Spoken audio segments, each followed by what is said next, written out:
ரத்த பொரியல் செய்யலாமா? ஆமாங்க. இன்றைக்கி நம்ம வீட்டில் சண்டே ஸ்பெஷல் ரத்த பொரியல் தான். எப்படி செய்யலான்னு பார்க்கலாமா? வாங்க வீடியோக்குள்ளே போகலாம். அதுக்கு ஃபஸ்ட்டு நம்ம ரத்தத்தை எடுத்து நல்லா கரைச்சி வச்சுக்கணும். அப்புறமா ஒரு கொடை மிளகா, 4 பெரிய வெங்காயம், 4 பச்சை மிளகா, இது எல்லாத்தையுமே பொடிசாக கட் பண்ணி வச்சுக்கணும். அப்புறமா 1 ஸ்பூன் கடலைப்பருப்பு, 1 ஸ்பூன் ஜீரகம், 4 வரமிளகா, 1 கத்து கருவேப்பிலை, கொஞ்சம் நல்லெண்ணெய், இது எல்லாத்தையும் எடுத்து வச்சுட்டு ஸ்டவ் ஆன் பண்ணிக்கணும். அதுக்கப்புறமா கடாய் எடுத்து வச்சுட்டு கடாய் கொஞ்சம் சூடானதுக்கப்புறமா நம்ம எடுத்து வச்சுருக்கிற நல்லெண்ணெய் அதில் கொட்டுறோம். நல்லெண்ணெய் விட்டதுக்கப்புறமா நல்லெண்ணெய் சூடானதுக்கப்புறம் கடுகு சேர்க்கணும். கடுகு சொல்லவே இல்லை. சரி, ஓகே, நீங்கள் மறக்காமல் சேர்த்துக்கோங்க.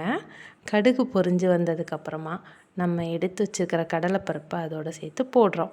கடலைப்பருப்பு ஃப்ரை ஆனதுக்கப்புறம் நம்ம ஜீரகத்தையும் அதோடு சேர்த்துக்கிறோம். ஜீரகம் போட்டு ஜீரகம் ஃப்ரை ஆனதுக்கப்புறமா நம்ம எடுத்து வச்சுருக்கிறோம் குடமிளகா, அதை சேர்த்து கொட்டுறோம்.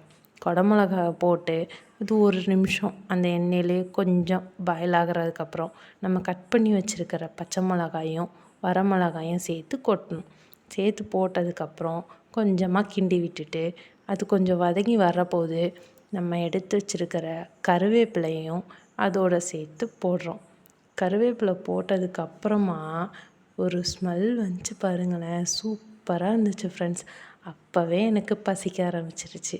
அதுக்கப்புறமா நம்ம பொடிசாக கட் பண்ணி வச்சுக்கிற வெங்காயத்தை போட்டுட்டு வெங்காயம் லைட் கோல்டன் கலரில் வந்ததுக்கப்புறமா நம்ம லைட்டாக உப்பு போடணும்.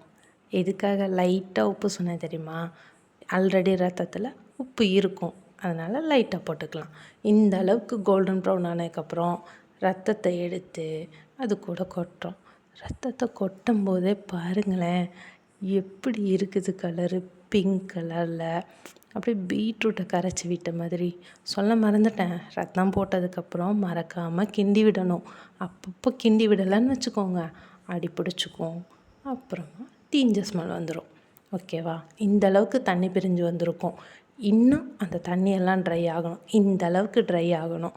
இந்த அளவு ட்ரை ஆனதுக்கப்புறம் பார்க்க எப்படி இருக்குது தெரியுமா? அப்படியே முட்டை பொடி மாஸ் மாதிரியே இருக்குது. இந்தளவு ஃப்ரை ஆனதுக்கப்புறம் நம்ம ஸ்டவ்வை ஆஃப் பண்ணிவிட்டு அப்புறமா சர்வ் பண்ண ஆரம்பிக்கலாம். இப்போவே அப்படி கொண்டான்னு சொல்லி கேட்குற அளவுக்கு பசி எடுக்குது ஃப்ரெண்ட்ஸ். பார்க்கவே அவ்வளோ சூப்பராக இருக்குதுல்ல. பிடிச்சிருந்தா நீங்களும் உங்கள் வீட்டில் ட்ரை பண்ணி பாருங்கள்.